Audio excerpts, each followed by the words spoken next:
The night was supposed to be magical. She had spent hours getting ready, her heart pounding with anticipation.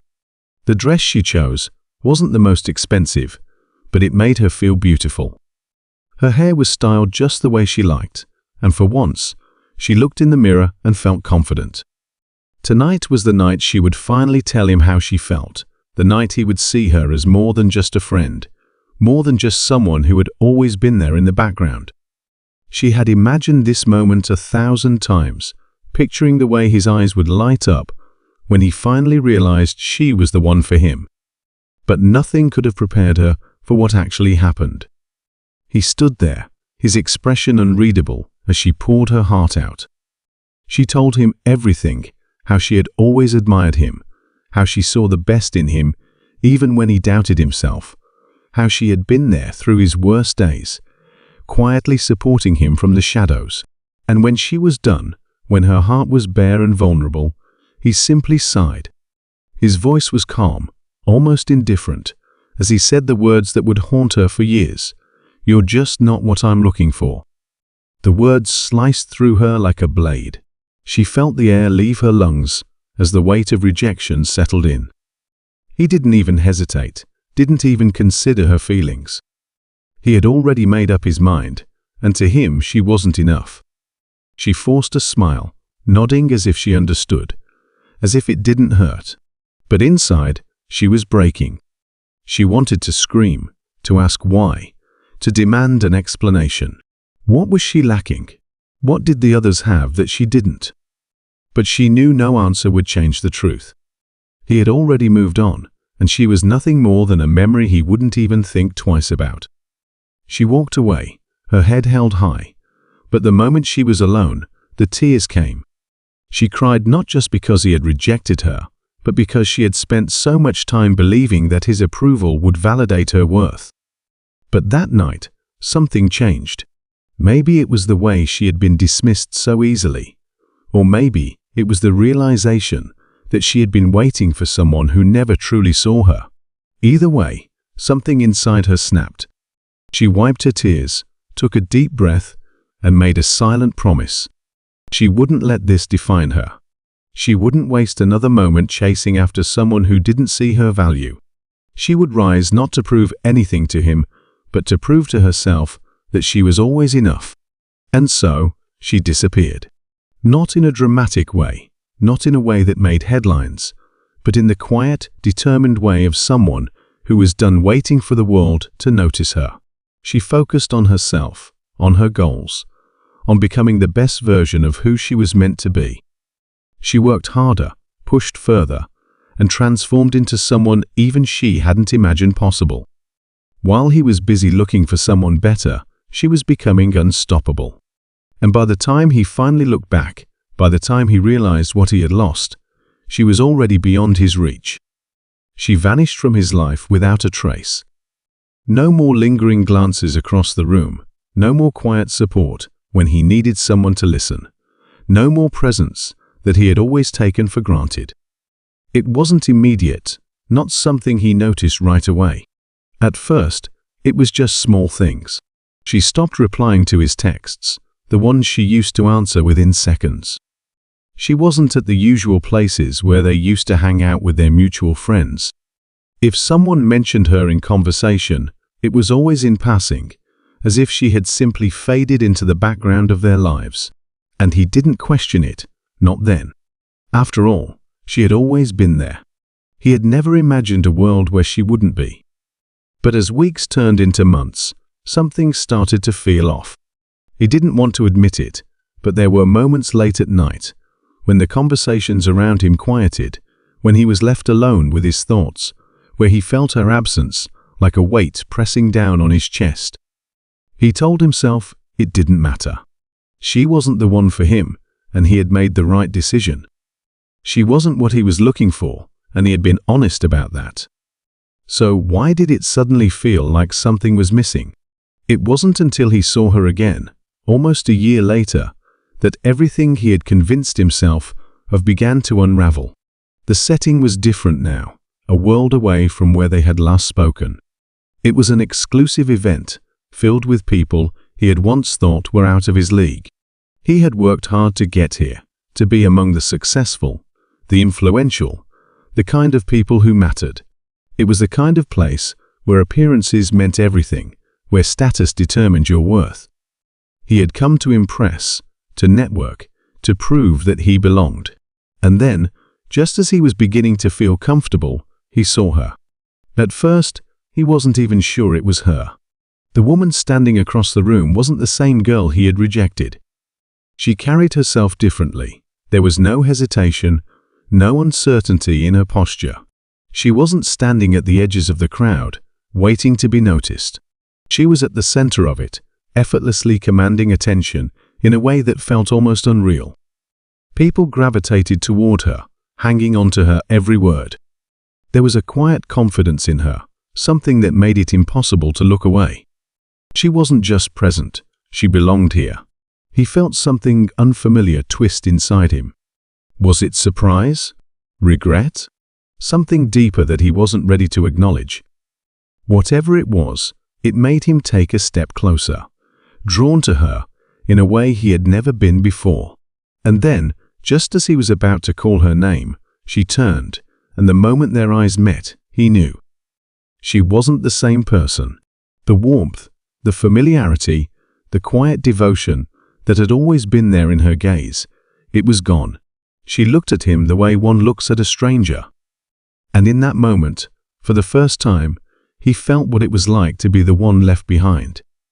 He couldn't shake the feeling. That brief moment, the way her eyes met his, the way she barely registered his presence before turning away, had unsettled him in a way he didn't understand. It wasn't just that she had changed. It was that she had changed without him. And now, he couldn't stop thinking about it. He found himself watching her from a distance that night. Something he had never done before. It was strange, being on the outside looking in. She had always been in his orbit, always waiting in the background, ready to support him, listen to him, be there for him. And now? Now, she was the one everyone wanted to be around. The realization made his chest tighten. Crazy, right? A voice cut into his thoughts. He turned to see Daniel, a mutual acquaintance, nursing a drink with a knowing smirk. Who would have thought she'd be the one to make it this far? He frowned. What do you mean? Daniel chuckled, shaking his head. Come on, man. You must have noticed. A year ago, she was just he hesitated, choosing his words carefully. Well, she wasn't exactly on anyone's radar. And now? She's everywhere.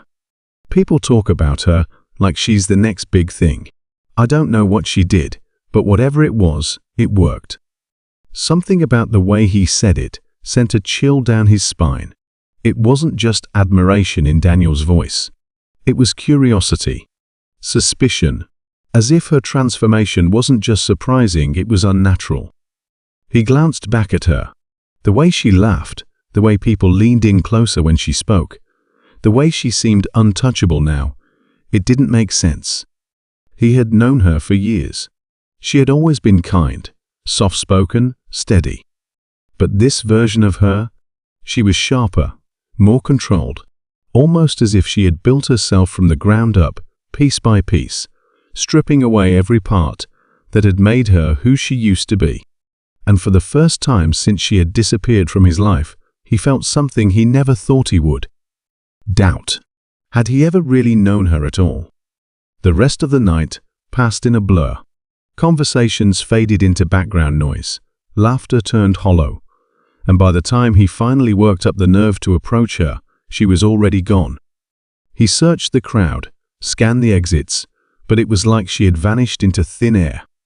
But something told him this wouldn't be the last time he saw her. And this time, he wouldn't just watch from a distance. This time, he needed answers. The feeling wouldn't leave him. Now, he wished he had. As he stepped inside, he didn't expect to find anything. Maybe an old trace of her, a faint memory. But then, as he turned toward the counter, he felt his pulse slam against his ribs. A woman sat in her old spot by the window, a coffee in hand. But it wasn't her. It was someone else. Someone watching him. The moment their eyes met, she stood, leaving the cup behind, and walked toward the exit. Without thinking, he followed. Outside, the air was sharp, the streets too quiet. She didn't stop, didn't look back, as if she knew he would come after her. He caught up to her just as she turned a corner into an alley. "Hey," he called, his breath uneven. "Who are you?" The woman finally stopped, her expression unreadable. Then, in a low, measured voice, she said something that made his blood turn to ice. "She isn't who you think she is. And if you care about your life, you'll stop now." And just like that, she was gone. The silence stretched around him, but inside, his mind was racing. This wasn't just about a woman who had changed. This was something else. And for the first time, he realized he might not be prepared for the truth. His heart pounded as he stood frozen in the alley. The woman's words ringing in his ears. "She isn't who you think she is. And if you care about your life, you'll stop now." But he couldn't stop. Not now. Not when he was this close. For days, he had been chasing ghosts, whispers of who she used to be, fragments of a past that no longer existed. But this was different. This was the first time someone had warned him, the first time it felt like he wasn't just uncovering an old story, he was walking straight into something dangerous. That night, he barely slept. Every piece of the puzzle felt disjointed, out of place. She had erased herself. Someone didn't want him to find her. And now, this stranger, someone who knew more than they were willing to say, was warning him to walk away. But why? He needed a new plan. If no one was going to give him answers, he'd find them himself. The next morning, he did something reckless. He went to the last place anyone would expect her to be, her old apartment. It had been abandoned for months. He wasn't even sure why he was here, maybe to prove to himself that she was truly gone. But the second he stepped inside, the air felt wrong. It wasn't just empty. It felt untouched, like time had frozen the moment she left. And then he saw it. A single envelope, placed perfectly on the kitchen counter, as if it had been waiting for him. His stomach clenched. Slowly, he reached for it, fingers trembling as he turned it over. There was no name, no address, just a small, precise inscription on the front. "If you've made it this far, you deserve the truth." His pulse roared in his ears. He tore it open, unfolding the note inside. And what he read made his entire world tilt. It was short, too short for what it meant. "You were never supposed to find me. But if you did, then you need to know I didn't leave to escape you. I left to protect you. And if they know you're looking for me, it's already too late." A cold chill raced down his spine. This wasn't about rejection. This wasn't about a woman trying to prove herself after being cast aside. This was something else, something bigger. And somewhere, buried deep beneath all the lies, was the one answer that terrified him the most. Who was she really running from? His hands trembled as he held the note, the weight of those words pressing down on him. "I didn't leave to escape you. I left to protect you. And if they know you're looking for me, it's already too late." Too late for what? What had he stepped into? A sudden noise outside snapped him back to reality. Footsteps. Slow, deliberate. Someone was here. His pulse spiked as he quickly shoved the note into his pocket and back toward the shadows of the empty apartment. The front door creaked open, and a figure stepped inside. Not her. Someone else. The same woman from the cafe. The one who had warned him. "You just couldn't let it go, could you?" she said, her voice low, filled with something between frustration and pity. He clenched his fists. "I deserve to know the truth." She exhaled sharply, shaking her head. "No, you don't. Because the truth won't save you. It won't fix anything. It'll only make things worse." He took a step forward, his voice tight. "What happened to her?" The woman hesitated. And then, finally, she said, She didn't just disappear. She was made to disappear. The room seemed to tilt. His mind raced through every possibility. Had she been forced into hiding? Threatened? Was she in danger right now? Who's after her? He demanded. The woman's gaze darkened. The same people who are after you now. A cold dread crept up his spine. He had been so focused on finding her, he hadn't stopped to think about what that meant for himself. If someone had gone to such lengths to erase her, what would they do to him for digging too deep? His breath came fast. Where is she? The woman looked at him for a long moment before answering. Somewhere safe. For now. It wasn't enough. He wanted to push, demand more, but he could already feel the walls closing in. He had spent so long chasing after her, believing he was uncovering a story of rejection, of loss, of someone proving herself after being cast aside. But it had never been about that. She had left not because she wanted to, but because she had to. And now, because of him, she wasn't safe anymore. The woman sighed, glancing toward the door. If you care about her, you'll stop looking. You'll walk away. He should. But as he stood there, heart pounding, one thought burned in his mind. What if she didn't want to run anymore? His entire world had flipped.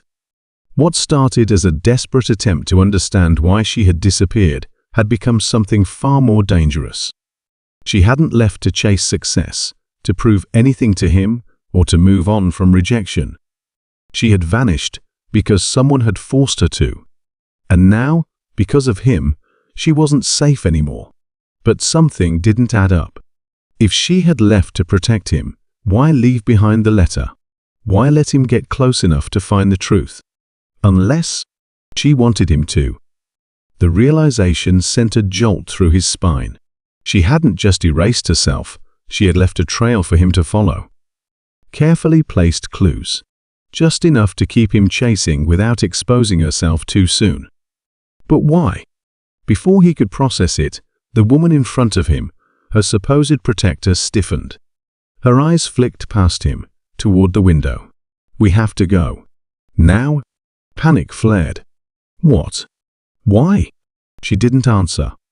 Instead, she grabbed his wrist, dragging him toward the back exit. The urgency in her grip sent a rush of adrenaline through him. Then he heard it. A car pulling up outside. Doors slamming shut. Footsteps. More than one. Someone had been watching him. Someone had followed him here. The woman cursed under her breath, shoving him through the door into the alley. If you want to live, don't ask questions. Just run. But he wasn't running. Not this time. Not when he was this close to finally understanding. He yanked himself free, his voice sharp.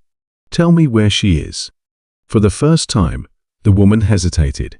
A flicker of something regret. Fear crossed her face. I can't. Then, everything happened at once. A black SUV screeched into the alley, tires skidding. Men in dark suits jumped out, their movements too sharp, too practiced. Not ordinary men.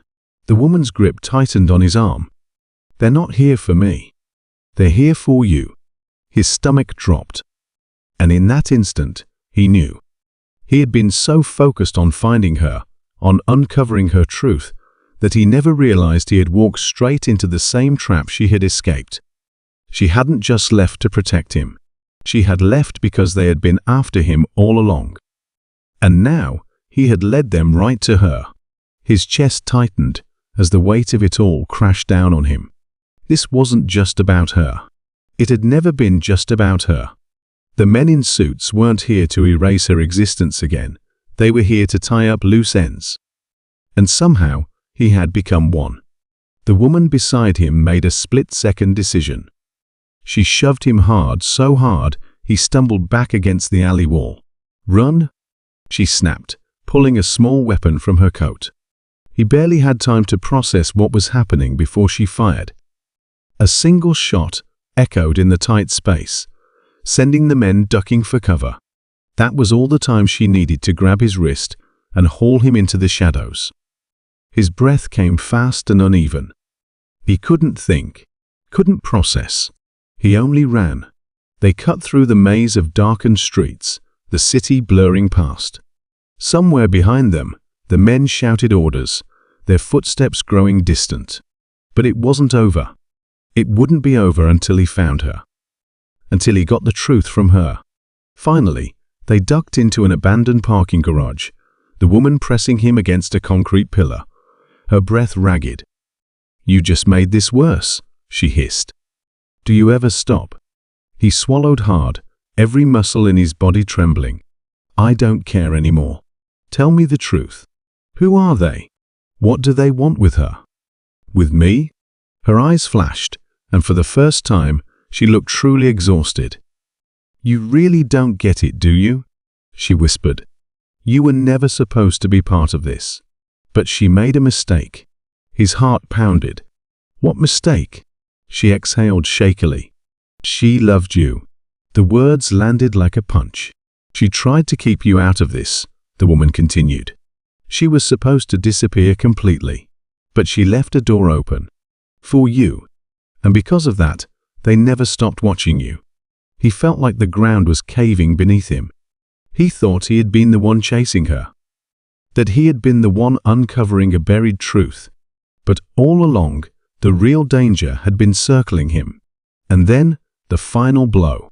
The woman reached into her coat and pulled out a phone. She hesitated for only a moment before shoving it into his hands. "She wanted you to hear it from her," she said. His throat went dry as he stared at the screen. A single video file. The timestamp was recent, too recent.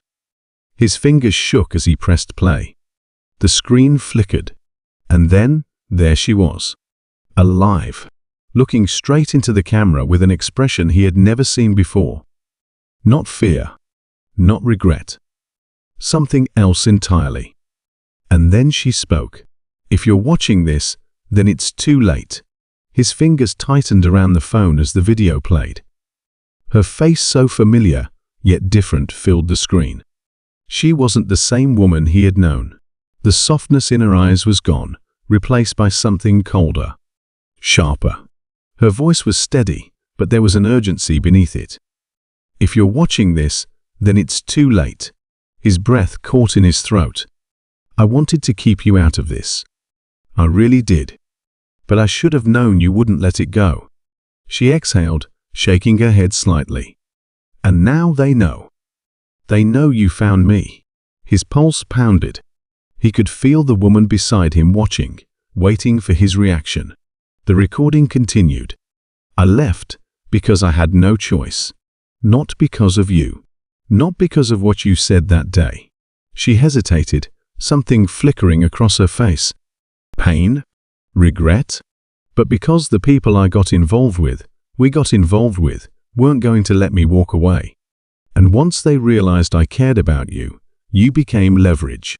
His stomach twisted. This was never about rejection, never about proving herself. "I had to disappear to protect you," she continued, her voice quieter now. "But I should have known better. You were always too stubborn to leave the past alone." The screen flickered for a second. A faint sound, something like distant footsteps, echoed through the video. She glanced over her shoulder. When she looked back, her expression had changed. "They're coming." A shiver ran through him. Her voice lowered. "I don't know how much time I have left, so listen to me. You need to stop looking. Erase everything. Pretend you never found this. Because if you don't," she inhaled sharply, "they won't stop until they erase you too." The screen cut to black. Silence stretched between him and the woman standing beside him. His heart pounded so loudly he could barely hear himself think. He had spent so much time trying to find her, to get answers, to understand why she left. And now, after everything, after running in circles, after nearly getting himself killed, he was finally staring at the truth. She had never been running from him. She had been running for him. The woman beside him sighed. "Now do you get it?" He swallowed hard, his throat dry. He didn't know what to say. She reached for the phone, but he pulled it away. "No," he said, his voice hoarse. "I'm not walking away." She shook her head. "You have to." But he wasn't listening. He couldn't. Because there was one thing she hadn't realized. One thing they hadn't realized. She had left him a trail. A small one, buried deep in the video file, something only he would recognize. A single clue. A location. She wanted him to find her. And now, nothing was going to stop him. Not them. Not fear. Not even her. The air was thick with the scent of salt and rain as he stepped off the bus. The coastal town was quiet, too quiet for the late afternoon. The sky hung low with heavy clouds, casting an eerie grey over the narrow streets. Waves crashed in the distance, the sound rhythmic but unsettling. This was the place. The location buried deep in the video file. A place she had never mentioned before. He pulled his jacket tighter, glancing around. The buildings were old, weathered by time and ocean winds. A small convenience store sat on the corner, its neon sign flickering weakly. A few locals lingered near the docks, their gazes sharp and suspicious as he walked past. They knew he didn't belong here. Good. That meant she did. His grip tightened around the folded piece of paper in his pocket, an address scribbled in haste, the only thing he had to go on. It led him uphill, away from the water, toward a row of run-down houses hidden behind overgrown hedges. The place felt abandoned, but his instincts screamed otherwise. He stopped in front of a house with peeling paint and rusted shutters. The address matched. This was it. His heart pounded as he stepped closer. The front door was slightly ajar. Someone had been here recently. He hesitated, glancing over his shoulder. The street was empty. Too empty. Taking a deep breath, he pushed the door open. The hinges groaned in protest. Inside, the air was stale. Dust floated in the dim light filtering through the curtains. A single chair sat in the center of the room, a folded blanket draped over it. On the table beside it, an empty coffee cup. Someone had been sitting here, waiting. A creak echoed from the hallway. He froze. He wasn't alone. Slowly, he turned toward the sound. His breath caught as he spotted it on the wall, just past the doorway. A message, hastily scrawled in black marker. "You're too late." His stomach clenched. 1,000 thoughts raced through his mind. Had she been here? Had she left just before he arrived? Or worse, had someone else found her first? A cold gust of wind swept through the open door behind him. He wasn't sure if it was instinct or paranoia, but suddenly, he knew. He needed to leave. Now. But just as he turned toward the exit, his phone buzzed in his pocket. A single message. "You're not too late. But you have to trust me." His breath hitched. It was from her. The message on his phone sent a shiver down his spine. She was watching him. Or at the very least, she knew where he was. But how? His grip tightened around the device as he read the words again. "You're not too late. But you have to trust me." He exhaled sharply. Trust. That word had lost all meaning. He had chased her across cities, followed clues left in shadows. And now, just when he thought he was alone in this, she was pulling him forward again. A voice cut through his thoughts. "You shouldn't be here." He spun around, his pulse hammering. A man stood in the doorway, half hidden in the fading light. He was older, maybe late 50s, with deep lines carved into his weathered face. His clothes were simple worn jeans, a heavy coat, but something about him didn't sit right. His eyes were too sharp, his stance too steady, like he had been expecting someone to show up. The man tilted his head, studying him. "You lost?" He cleared his throat, trying to mask his nerves. "No, I was just looking for someone." The man let out a slow breath, glancing at the open door behind him. "People come here looking for all kinds of things." His voice was calm, but there was an edge to it, something unreadable. "Most of them don't find what they're hoping for." A chill ran through him. He forced himself to stay steady. "Do you know who lives here?" The man hesitated. Then, with unsettling ease, he stepped inside, closing the door behind him. "You ask a lot of questions," he said, moving past him like he had every right to be there. His fingers brushed over the dusty table, then the chair, before he stopped at the writing on the wall. "You're too late." The man stared at it for a long moment. Then he turned back to him, his expression unreadable. "You sure you're in the right place?" He swallowed hard. Every instinct told him to leave, to get as far away from this stranger as possible. But something about him, about the way he had entered without hesitation, about how he barely seemed surprised by the message on the wall, kept him frozen. "Who are you?" he asked. The man gave a small, knowing smile. "Just someone who's been waiting." A beat of silence passed. Then, without another word, the man reached into his coat pocket. He tensed, ready to run. But instead of a weapon, the man pulled out something small and worn. He held it out. "A key." "Take it," the man said. "You'll need it." His breath hitched as he stared at the object in the man's palm. The key was familiar. Too familiar. Because it wasn't just any key. It was hers. He hesitated before reaching for the key, his fingers barely brushing the cold metal before he pulled back. "Where did you get this?" he asked, his voice low. The man didn't answer immediately.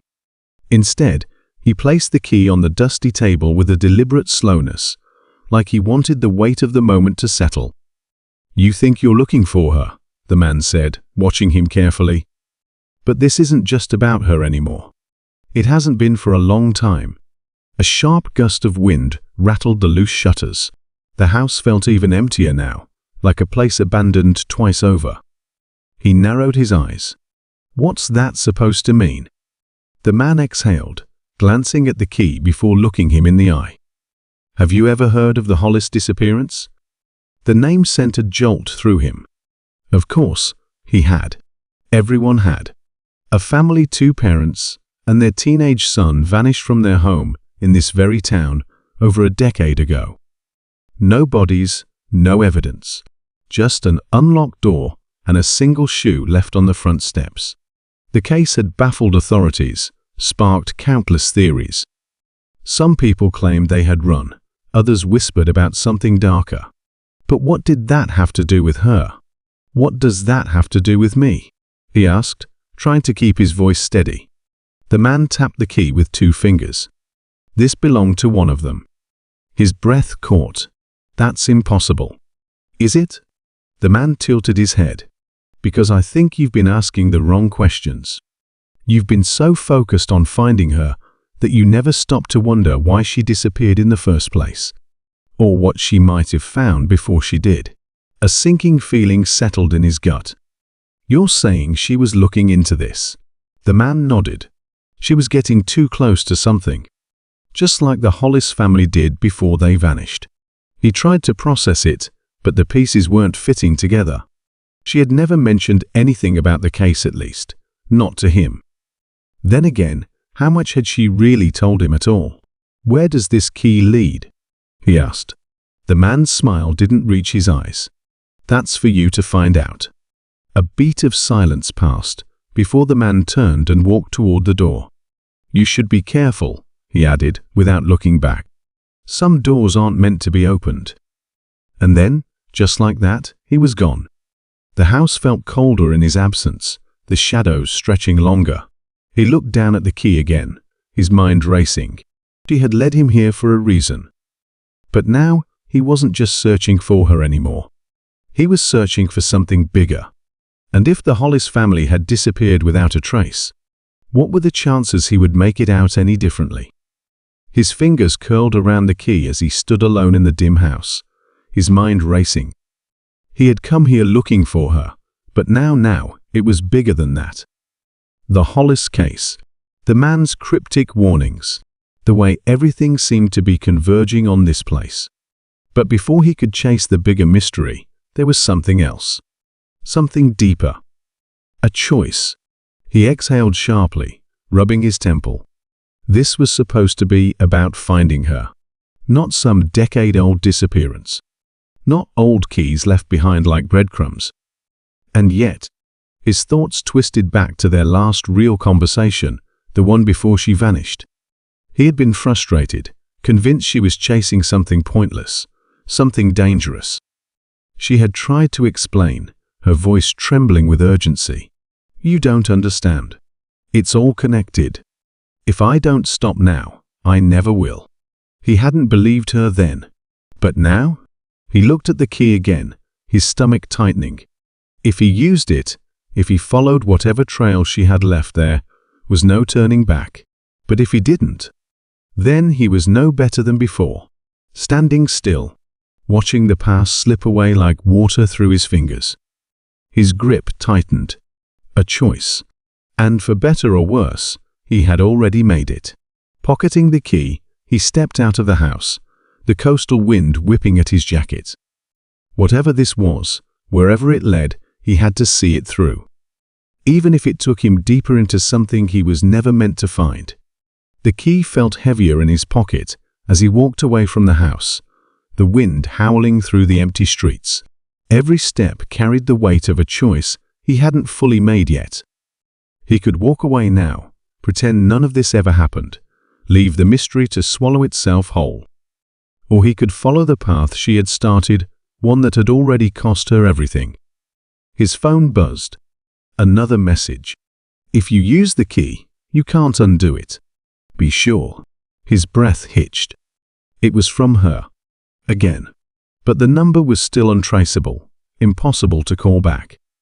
He stopped walking, staring down at the screen. Why was she warning him? Was she afraid of what he'd find? Or was she afraid for him? He pulled the key out, staring at its worn edges, feeling its cold weight. And then, as if on cue, another message flashed onto the screen. "Don't go alone." He exhaled sharply, scanning the street. He was always alone. Who did she expect him to trust? But then, almost as if the universe had answered him, a voice spoke from behind. "You look like a guy standing at the edge of something." He turned sharply. It was him again. The old man from the house. But this time, the casual air was gone. There was something unreadable in his expression, something waiting. "You've got a choice to make," the man said, nodding toward the key. "And I can tell you right now, you won't like either outcome." He swallowed hard. "What do you know?" The man studied him. "I know that people who chase ghosts usually end up becoming one." Silence stretched between them. Then the man sighed, stepping closer. "If you're going to do this, you need to ask yourself one thing. Do you want the truth, or do you want to save her?" His stomach twisted. "What does that mean?" The man's gaze didn't waver. "It means you can't have both." The words landed like a punch.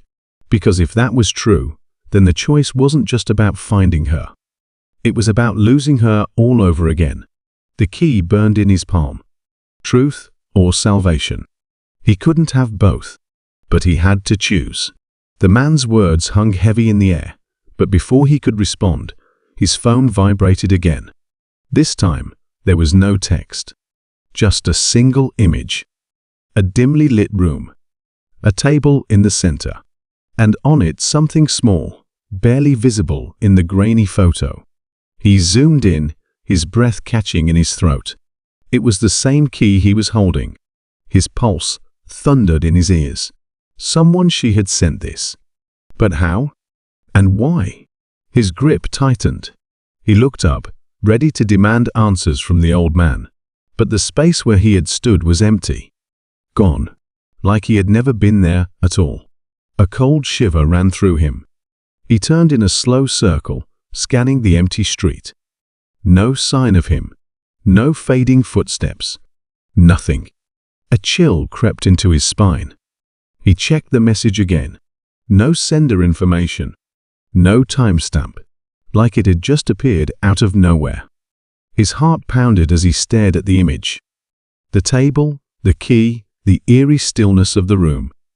And then, just as he was about to close the message, he saw it. A shadow. Not his. Not hers. Something else. Standing just beyond the table. Watching. His breath hitched. This wasn't just about her anymore. Something else was in play.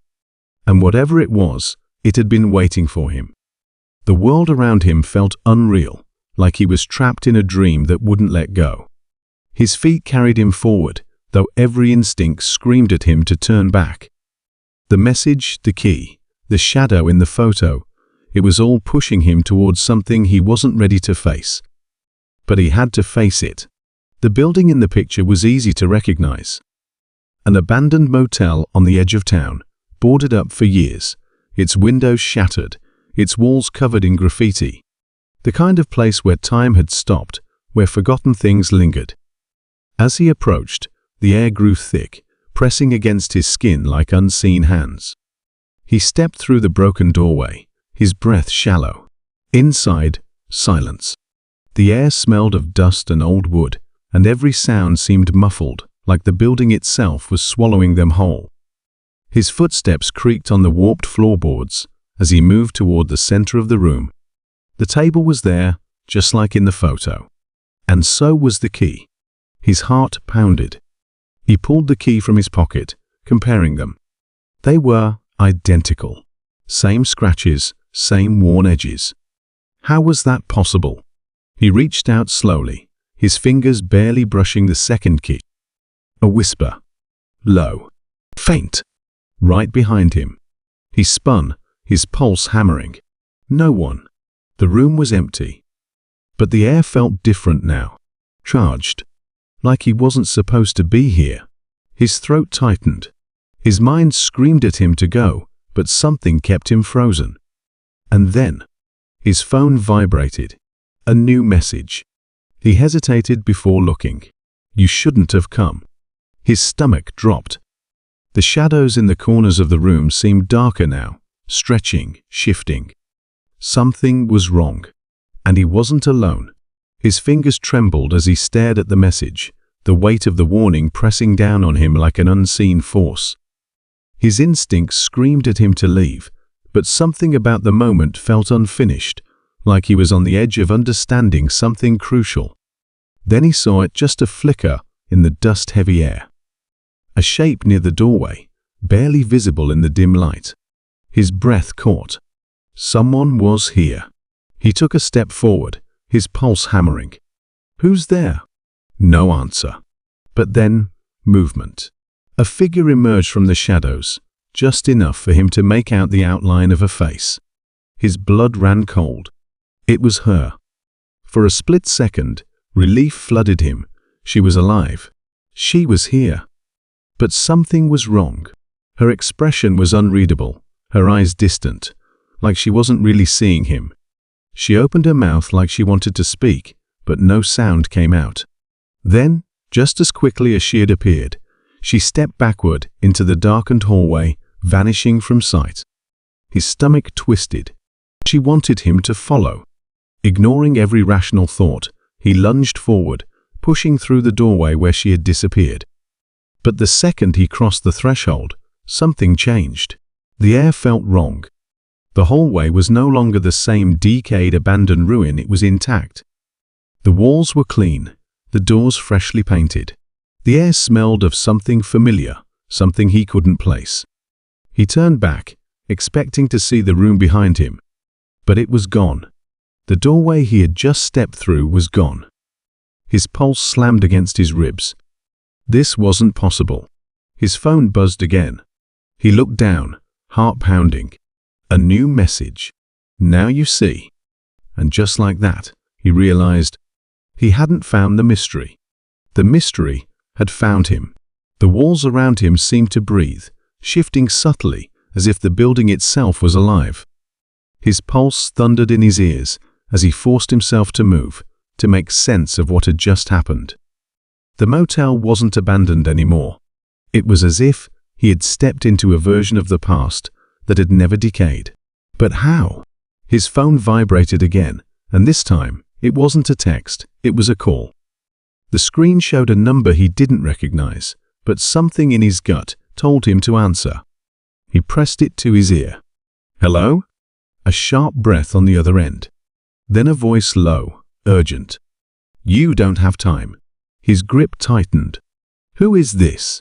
You stepped through, didn't you? The voice wasn't hers, but it felt connected to her. Like whoever was on the other end knew her, knew what she had been chasing. Tell me what's happening, he demanded, his voice edged with panic. A pause. Then, she wanted you to see, but you weren't supposed to follow. His stomach twisted. She was here. I saw her. No, you saw what was left of her. The line clicked dead. His breath caught. What was left of her? A sharp creak echoed through the hallway. He turned, his skin crawling. The door at the end of the hall was slightly open, a sliver of light spilling from within. He should leave. He should. But he already knew this wasn't something he could just walk away from. He pushed forward, stepping toward the door. But before he could reach it, a hand clamped around his wrist. He whipped around, his heart slamming against his ribs. It was the old man, the one who had warned him before. But now, his grip was ironclad, his expression deadly serious. You don't get it, the man hissed. This isn't just her anymore. You went too far. And now, you're in it. He tried to yank his arm free. Let go. The man's fingers only tightened. You think you're looking for the truth? You don't understand the cost. A new noise filled the air. A faint hum, deep and low, like something awakening. The old man's eyes flickered with something fear. Listen to me, he whispered, voice urgent. There's still a way out, but you need to decide now. The hum grew louder. The walls seemed to vibrate. The door at the end of the hallway, where the light poured through, began to open on its own. A choice. Run. Or see what was waiting for him on the other side. He had already come this far. And he knew, without a doubt, there was no turning back. The room felt smaller, the air pressing in like a weight on his chest. His mind raced, trying to process the impossible truth. The life he remembered wasn't entirely his. He had been part of something bigger, something he had unknowingly abandoned.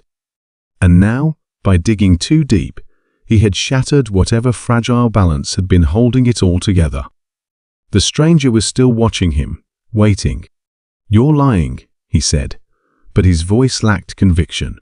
He could feel the truth beneath his skin, a buried instinct clawing its way back to the surface. The man only shook his head. You know I'm not. The walls trembled. That low, droning hum was back, pulsing in time with his own rapid heartbeat. He turned back to the photos, his hands shaking as he reached out, tracing the face that should have been unfamiliar, but wasn't. He had loved her. He had let her go. Why? A sharp knock at the door made him flinch. 3 slow, deliberate raps. His eyes darted to the stranger, whose expression darkened. They're here, the man muttered. You took too long. Before he could react, the door burst open and 2 figures stormed in. Their faces were obscured by the dim light, but the presence they carried was undeniable. They weren't here to talk. The stranger moved fast, shoving him toward the back of the room. You want to know the truth? Then run. Because if they take you, you won't get another chance. The figures lunged.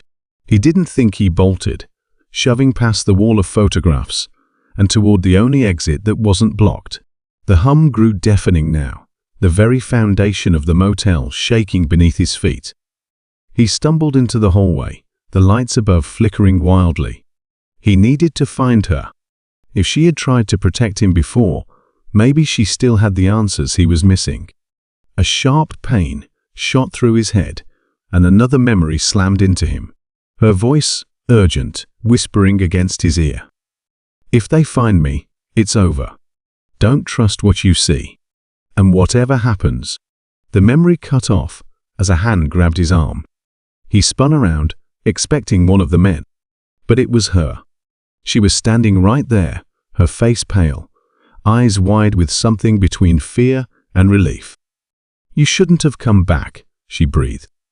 His chest tightened. I didn't have a choice. A sound echoed down the hallway, footsteps, growing closer. Her fingers tightened around his wrist. Then neither do I, she said. And without another word, she pulled him into the unknown. The night air was thick, electric with the charge of something unseen, but closing in fast. His pulse hammered as they tore through the empty streets, her grip tight around his wrist, pulling him forward. He didn't ask where they were going. There wasn't time. The sound of footsteps echoed behind them, relentless. Whoever was after them wasn't slowing down. She turned a sharp corner into a narrow alley, pressing him back against the wall as she peered around the edge. A single streetlight flickered above, casting their shadows long and distorted. "They're close," she whispered. His mind was still spinning from everything that had just happened. The truth had cracked open something inside him, memories clawing their way to the surface pieces that didn't quite fit yet, but felt real. And now she was here. The one person who could help him make sense of it. But they didn't have time to talk. His breath came fast. What do they want? She hesitated, then met his gaze. To erase this. Everything. You weren't supposed to remember. His stomach clenched. Then why do I? Her eyes darkened. Because I failed. A crash sounded in the distance, metal against pavement. They were searching, closing in. She grabbed his hand again. We have to move. Now.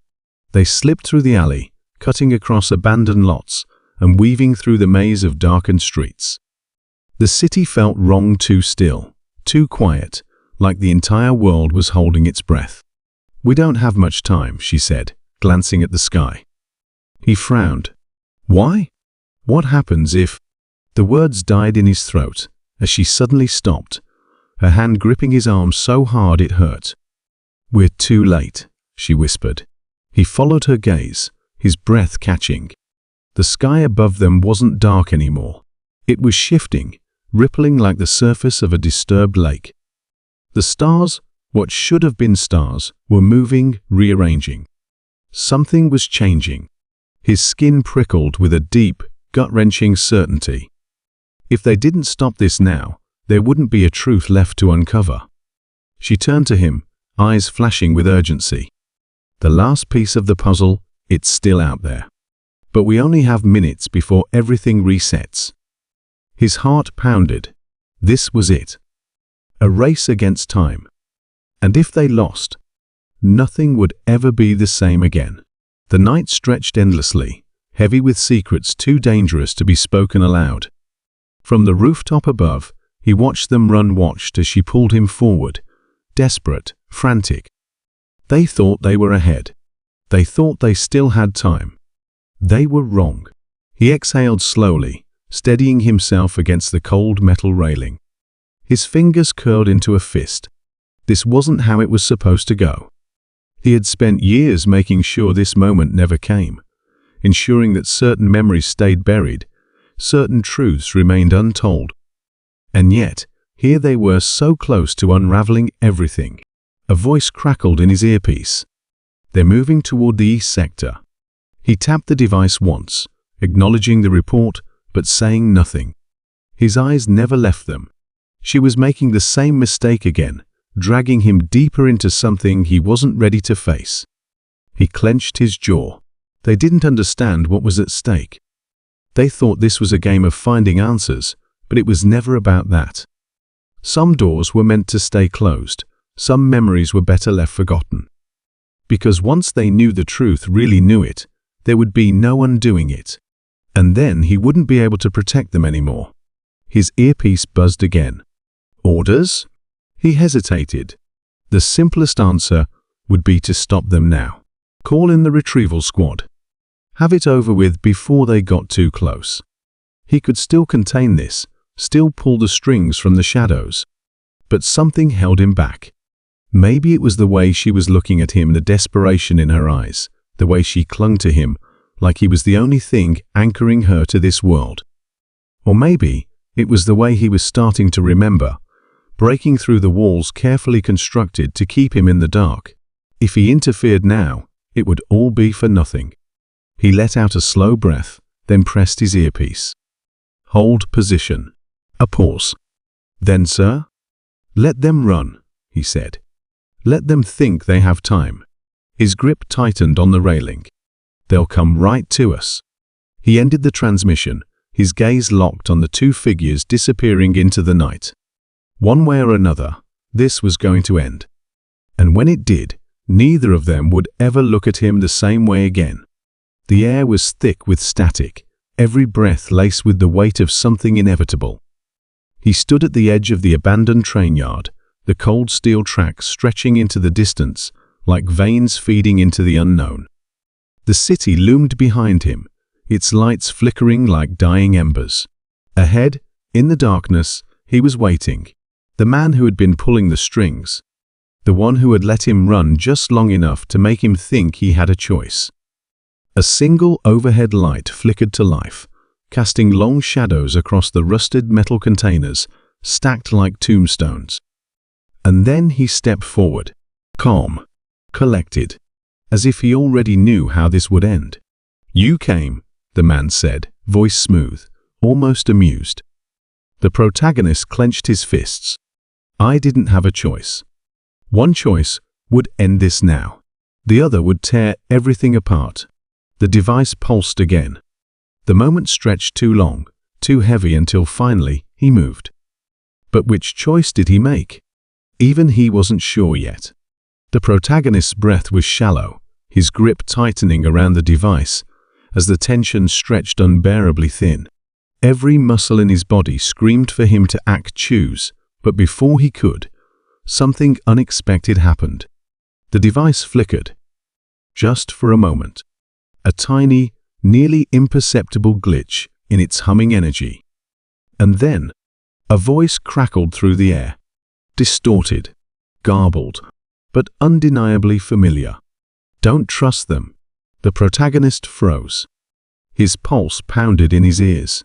It wasn't just static. It wasn't just noise. It was her voice. His mind reeled. That was impossible.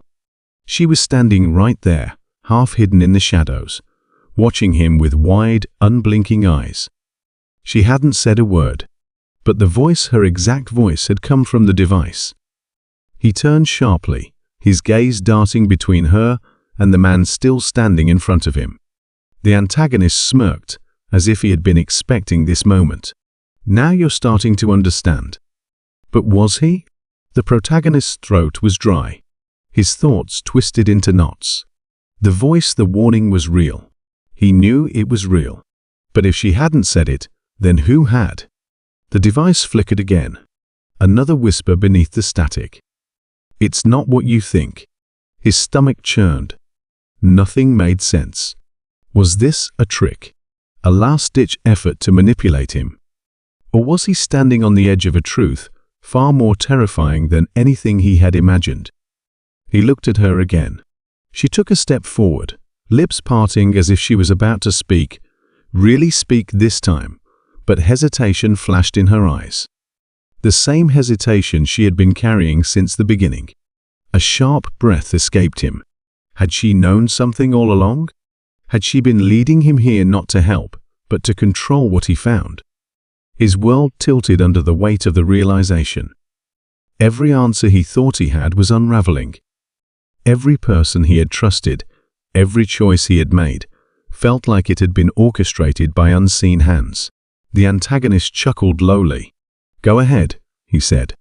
Ask her. The protagonist swallowed hard, the device still pulsing in his grip.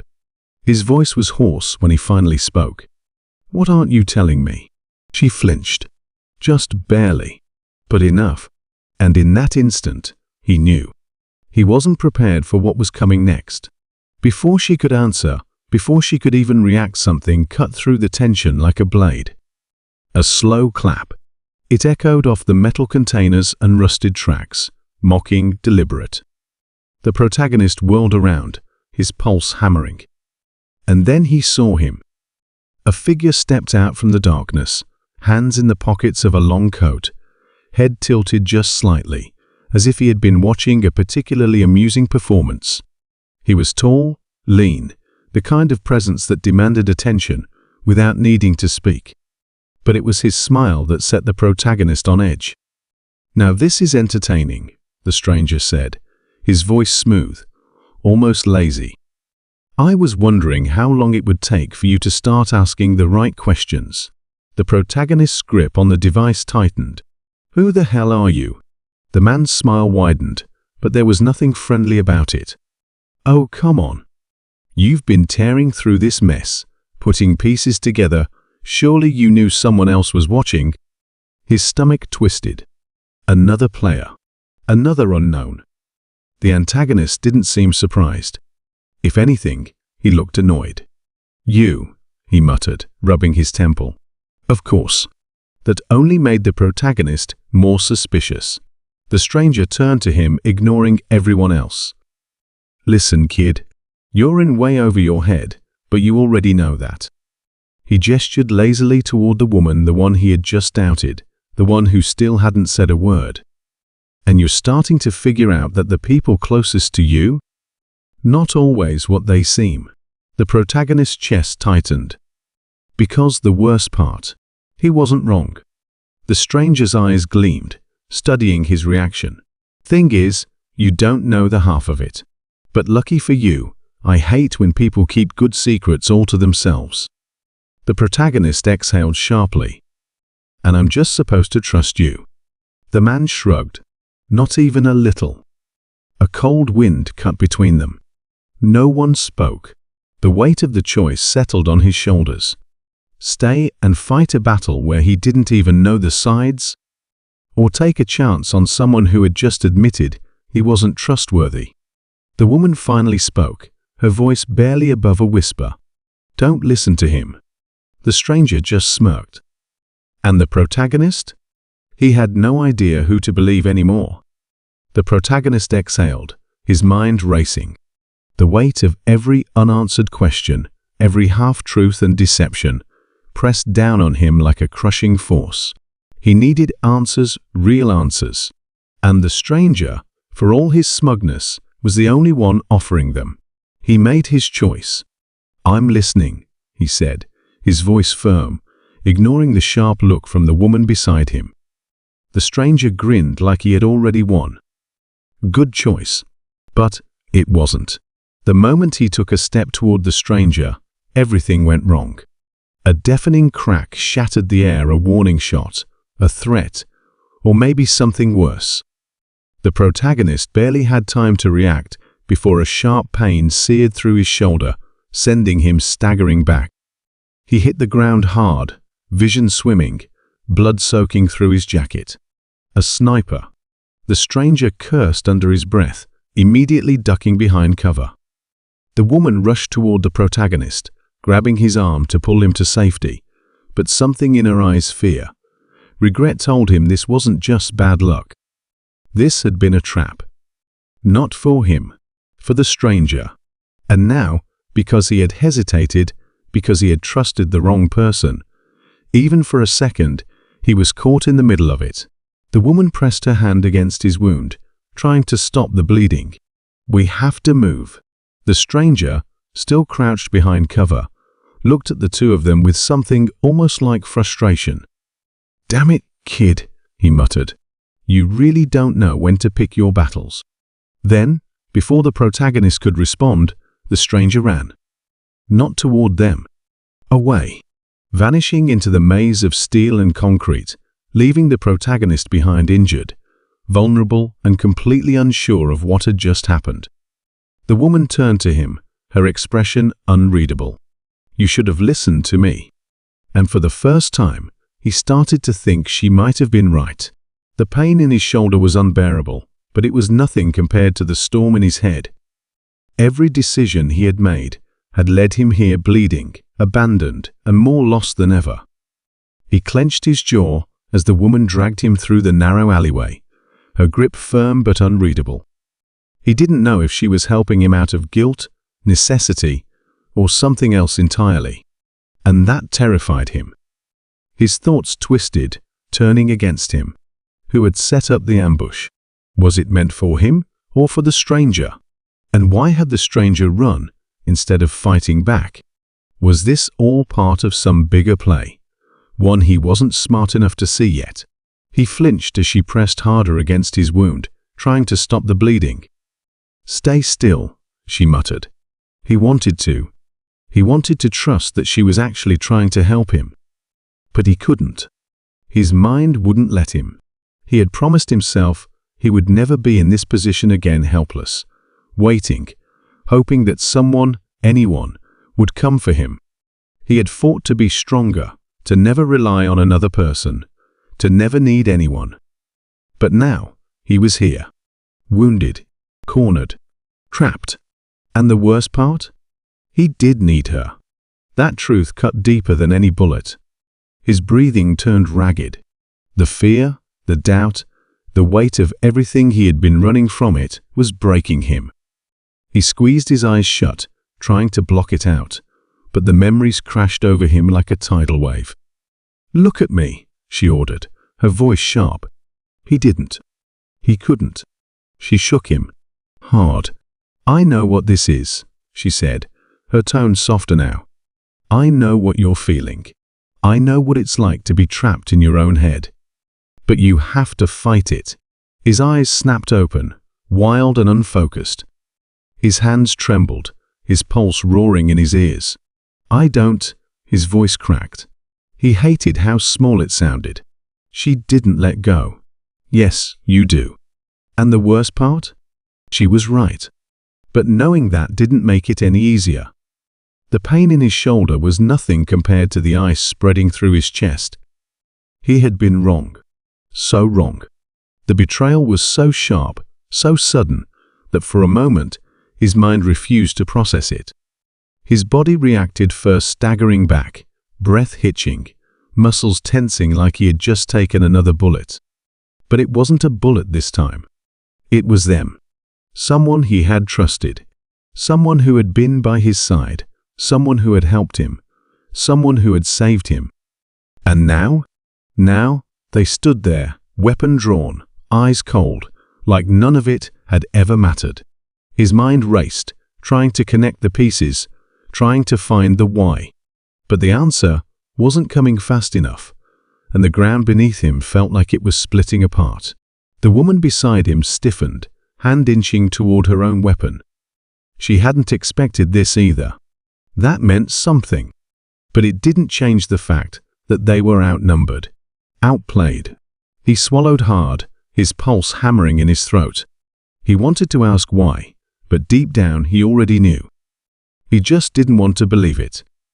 "This isn't personal," the traitor said, voice too steady, too controlled. But it was. It had to be. Because if it wasn't, then everything had been a lie. His hands curled into fists, jaw clenching so tight it hurt. He had no idea what would happen next. No idea if he would make it out of this. But one thing was certain. Nothing would ever be the same again. Time slowed. The air was thick with tension, every muscle in his body coiled so tight it felt like he might snap. His pulse pounded against his skull, drowning out everything except the impossible choice in front of him. 2 lives, 2 outcomes, and only one chance to get it right.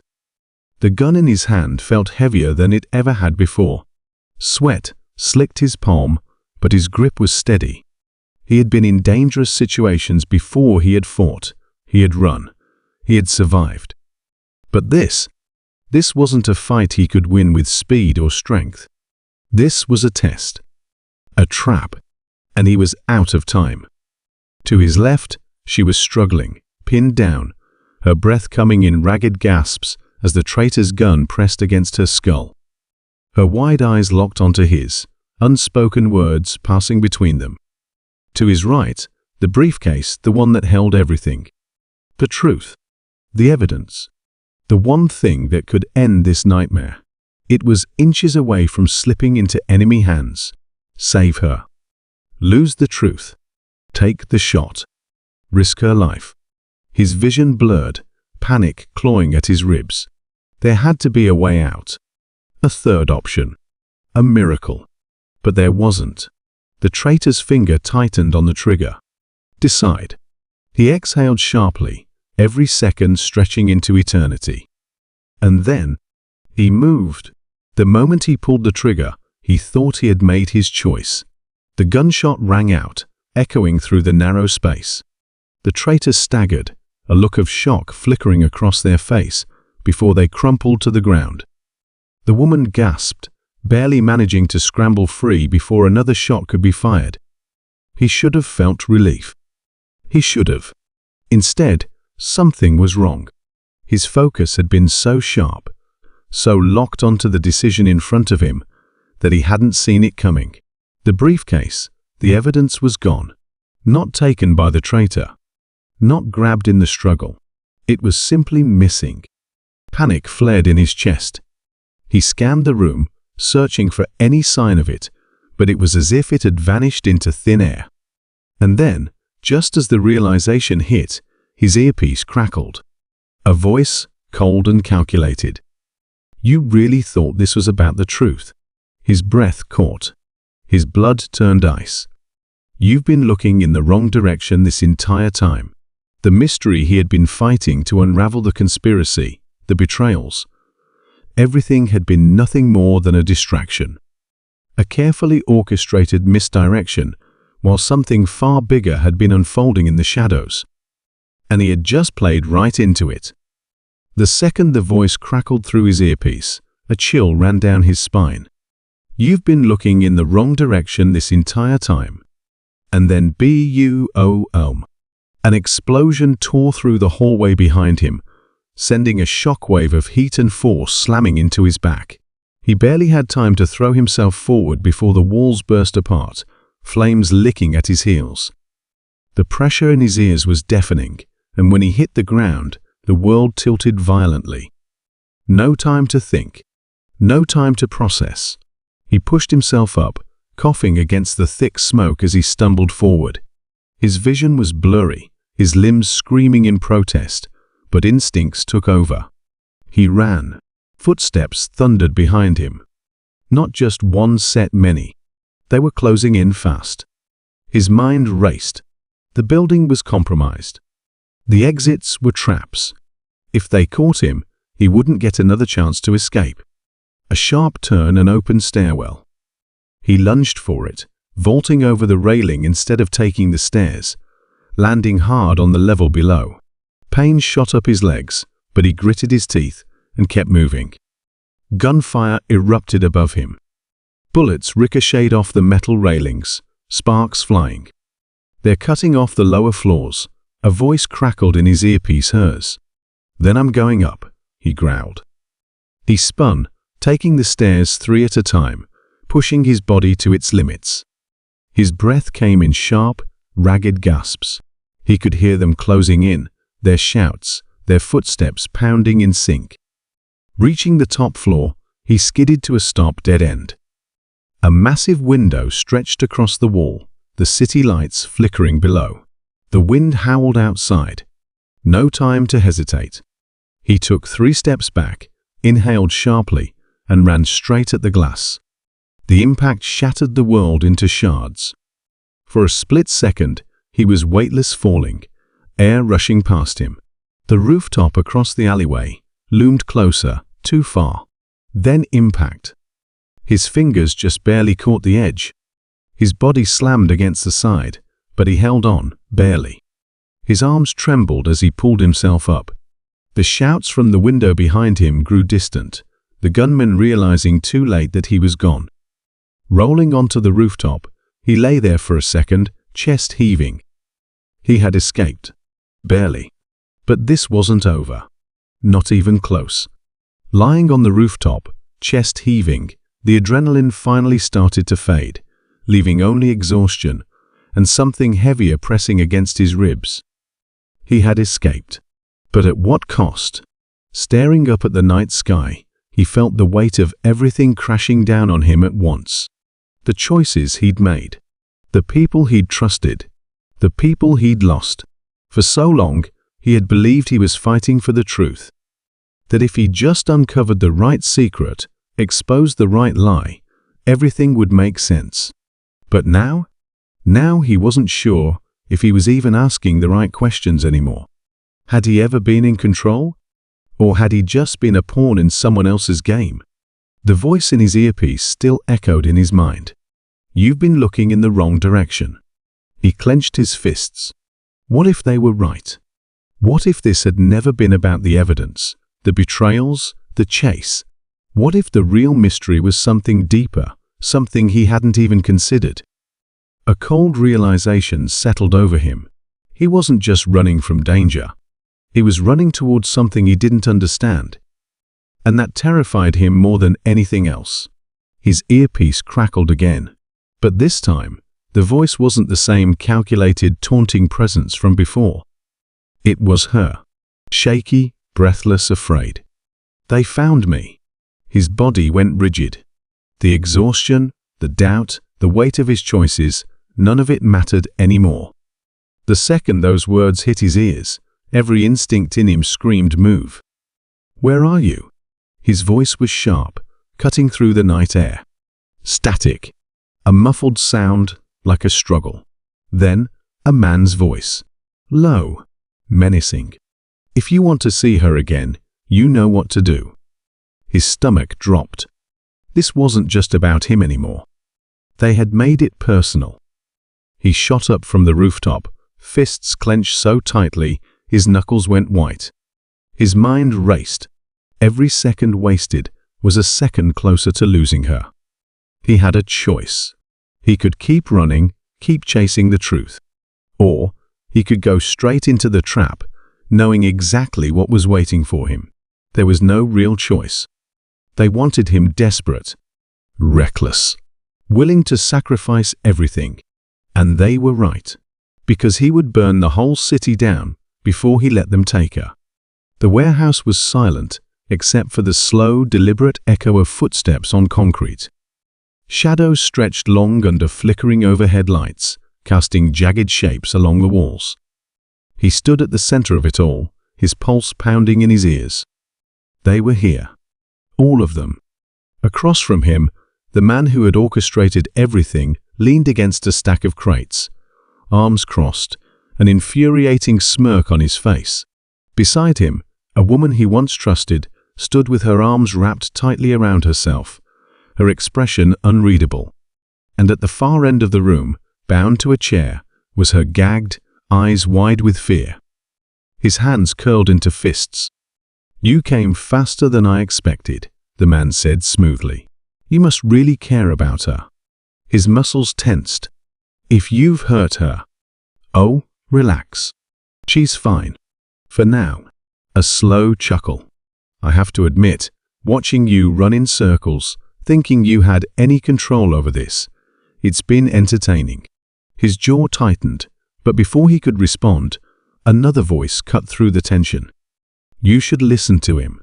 He turned sharply. The woman, the one he had once trusted, stepped forward. But there was something in her expression now. Something off.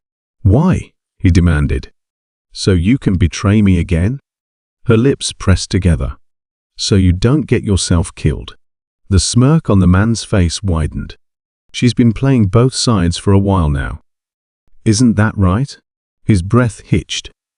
He'd suspected, but hearing it confirmed sent a fresh wave of anger and confusion crashing through him. Nothing made sense anymore. "Tell me why," he said, his voice quieter now, more dangerous. She hesitated. "Then because I didn't have a choice." The room seemed to shrink, the weight of unspoken truths pressing down on all of them. And that's when he saw it, the barely perceptible flick of her eyes towards something behind him. A warning. He didn't think. He moved. The gunshot rang out just as he dove, the bullet slamming into the wall where he'd been standing. Chaos erupted. This wasn't just a standoff. It was a war zone. And when the dust settled, nothing would ever be the same. The smoke still hung heavy in the air when he heard the voice. A voice he hadn't heard in years. "Well, well. Still finding yourself in impossible situations, I see." His breath caught. He turned, pulse hammering, and there she was, leaning against the doorway like she hadn't just stepped out of his past and into the middle of his worst nightmare. Lena. A name he hadn't let himself think about in a long time. She looked the same sharp eyes, unreadable smirk, the same air of quiet confidence that had always set her apart. But there was something different too. A weight in her expression. A hesitation. "I don't have time for this," he said, shaking off the flood of emotions threatening to drag him under. "Make time," she shot back, "because I have something you need." He exhaled sharply, running a hand over his face. Of course she did. Lena never showed up without an angle. She stepped closer, lowering her voice. "I know who's pulling the strings." His heartbeat stuttered. "Who?" A flicker of something in her eyes, hesitation. "Fear." "Not yet," she murmured. "Not until I know I can trust you." He almost laughed. "Trust me?" "You disappeared. No word, no explanation. And now you expect me to just—" "I didn't have a choice." Her voice was quiet, but firm. "And if you knew what I knew, you'd understand why." His jaw clenched. She was holding back, he could feel it. But the worst part, he still wanted to believe her. Because if she was telling the truth, she could be the key to everything. But if she was lying, she could be the final nail in his coffin. The rain poured in steady sheets, soaking through his jacket as he stepped into the dimly lit diner. The scent of burnt coffee and stale grease clung to the air, and the few scattered patrons barely glanced up as he walked in. He spotted a booth in the far corner, away from the windows, and slid in. His muscles were still tight, his mind racing from everything that had happened. Lena's sudden return, the unanswered questions, the gut-wrenching feeling that he was missing something crucial. He barely noticed the figure approaching until they slid into the seat across from him. "I hear you're looking for answers." His head snapped up. The man sitting opposite him was someone he never would have expected. Nate Carter. A man with a history just as complicated as his own. A man who, last he'd heard, was knee-deep in things far worse than what he was dealing with now. He narrowed his eyes. "And I hear you're not the kind of guy who offers help without a price." Nate smirked, leaning back. "Fair enough. But let's just say, we have a common enemy." He folded his arms. "You're gonna have to do better than that." Nate exhaled, drumming his fingers on the table. "I know who's been pulling the strings behind all this. I know what they're after. And I know you're running out of time." His pulse quickened, but he kept his expression unreadable. "Why should I trust you?" Nate's smirk faltered just slightly. "Because I know what happens if we don't stop this. And trust me, you don't want to find out." For a long moment, they sat in silence, the low hum of the diner's jukebox, the only sound between them. Everything in his gut told him this was dangerous. That working with someone like Nate could backfire in ways he couldn't afford. But if he was telling the truth, this might be the break he needed. Finally, he leaned forward. "All right," he said. "Tell me everything." But as Nate started talking, he had the sinking feeling that he'd just made a deal he couldn't walk away from. The package was small, wrapped in worn cloth and bound with twine. It sat between them on the table like a ticking bomb. Nate pushed it forward. "This is what they're after." He hesitated before untying the string, an odd sense of unease curling in his stomach. The moment he peeled back the fabric, a chill settled over him. Inside was a small, weathered box, no larger than a deck of cards. Dark wood, almost black, etched with intricate carvings that seemed to shift under the dim diner lights. He ran his fingers over the symbols, feeling their depth. "This isn't just some relic," Nate muttered. "It's older than anyone realizes. And it's dangerous." He looked up sharply. "Dangerous? How?" Nate exhaled, rubbing a hand over his face. "I don't know everything. But what I do know is that every person who's ever tried to unlock its secrets has either disappeared or ended up dead." His grip tightened around the box. "And you thought bringing it to me was a good idea?" Nate gave a half smile. "Figured you'd rather have it than let it fall into the wrong hands." He glanced at the carvings again, something about them tugging at the edges of his mind. Familiar, yet completely alien. He had the distinct feeling that opening it would change everything. And not necessarily for the better. "So," Nate said, watching him closely, "what's it gonna be? You gonna walk away? Or are you ready to see just how deep this goes?" The weight of the box in his hands felt heavier than it should. He already knew the answer. But something told him he wouldn't like what he found. The scent of rain clung to the air, mixing with the metallic tang of blood. The night was eerily quiet, save for the rhythmic dripping of water off the alley walls. He could still feel the warmth of the hand he had let go of the one he hadn't been able to hold on to.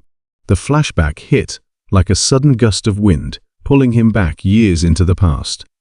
It was a different city, a different time, but the same feeling of helplessness knotted in his chest. He was younger then, reckless, still believing he could outmaneuver fate. The warehouse was dimly lit, dust swirling in the beams of a single overhead bulb. Across from him, a woman stood with her back straight, her expression unreadable. "You don't understand," she had whispered, pressing something small and wrapped into his palm. "You can't let them find it." He had wanted to ask questions, demand answers, but the urgency in her voice had frozen him. She had turned, her silhouette sharp against the shadows. "Promise me," she had said, just before the door crashed open. A rush of movement, the glint of a weapon, the sound of her voice cut off before she could finish her warning. And then darkness. The memory flickered, pulling him back to the present. His fingers tightened around the artifact in his hands, his breath unsteady. He had been here before. Different faces, different stakes, but the same puzzle. Only now, he wasn't sure if he was any closer to solving it, or if he had been running in circles all along. The abandoned train yard was silent, the rusting metal structures casting long, jagged shadows in the moonlight. He could feel his pulse hammering in his ears as he gripped the artifact, the weight of it heavier than before. Across from him, standing between two broken freight cars, was the man he had been chasing all along. The antagonist's smirk was infuriatingly calm, as if he had already won. "You really think you're the first to come this far?"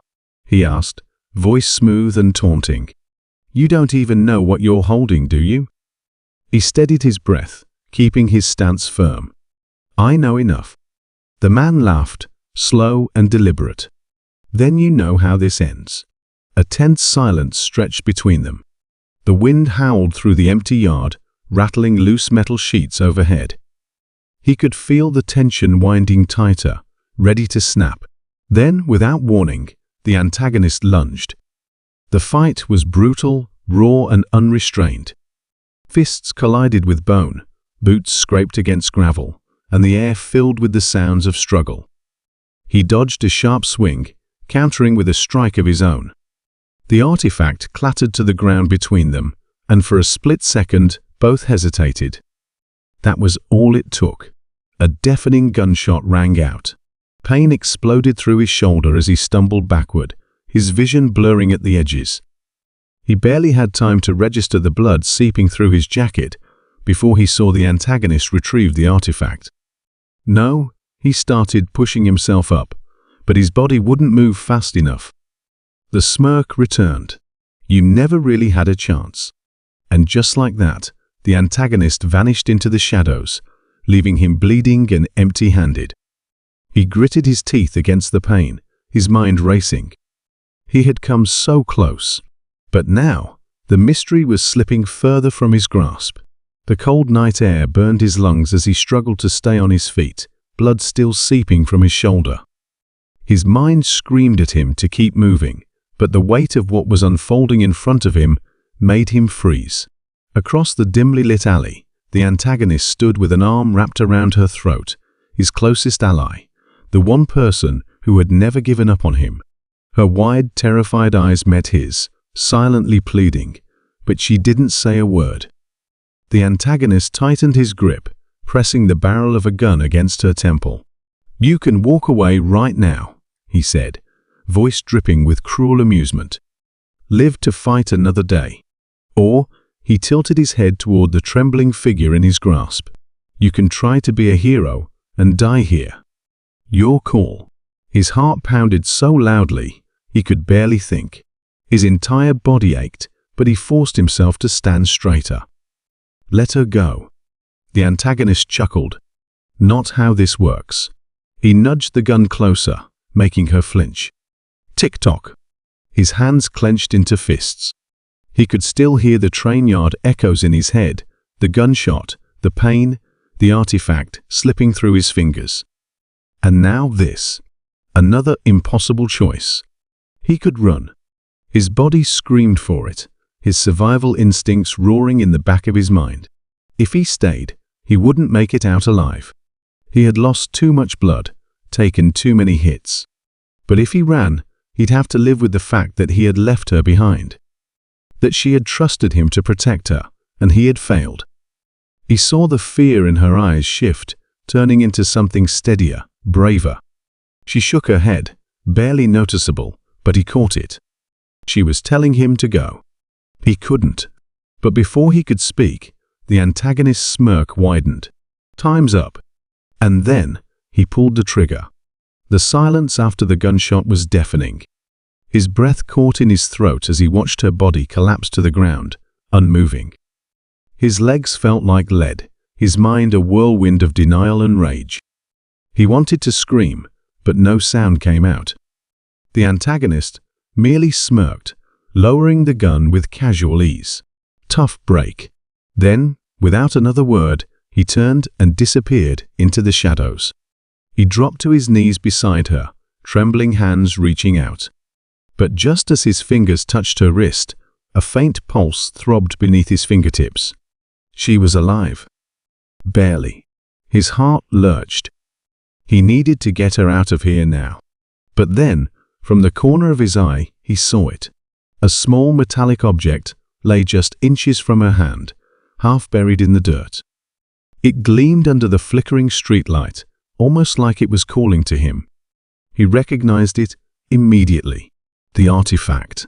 The very thing they had been searching for. The key to everything. A wave of nausea rolled over him. This was it. The answers, the truth, everything he had been fighting for. If he took it now, he could end this nightmare. But he couldn't carry both. His eyes darted between the artifact and her barely breathing form. The choice was unbearable. If he left without the artifact, he might never get another chance. The people behind this wouldn't stop, they would disappear with it, and all of this would have been for nothing. But if he took it, he'd have to leave her behind. His hands shook. His chest ached. Was the truth worth the cost? Seconds stretched into eternity as he reached for one of them, his decision sealing his fate forever.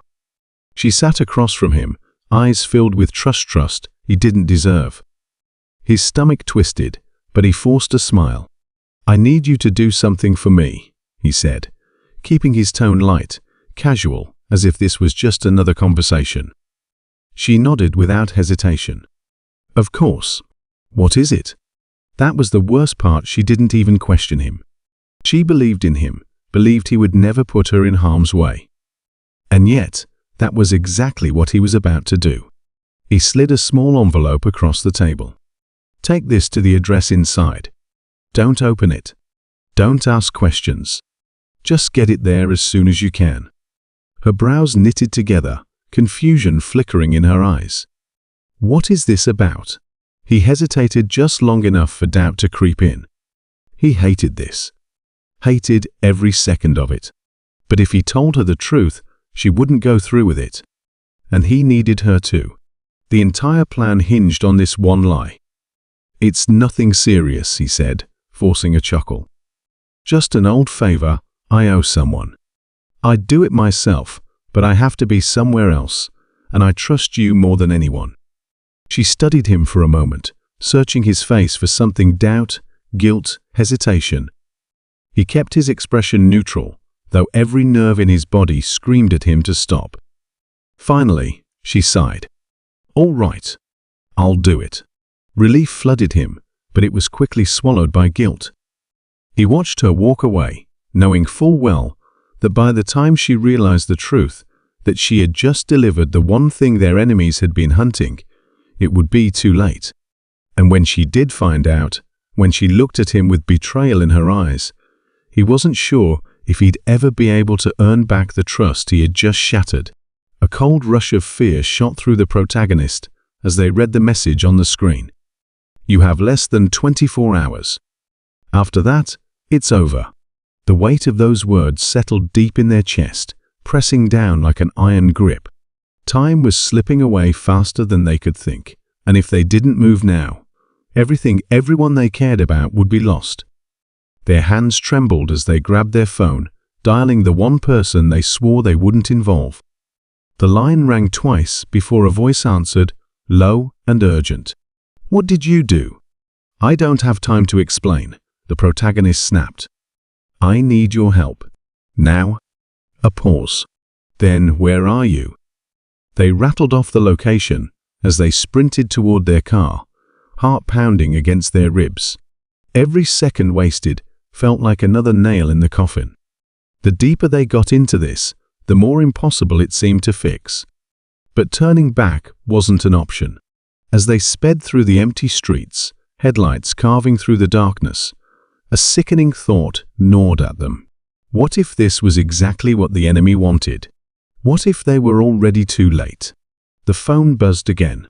A new message. "Wrong move. Now you have even less time." The protagonist's breath caught in their throat as they stared at the message. Their fingers clenched around the phone, the words blurring in their vision. "You were never supposed to find out."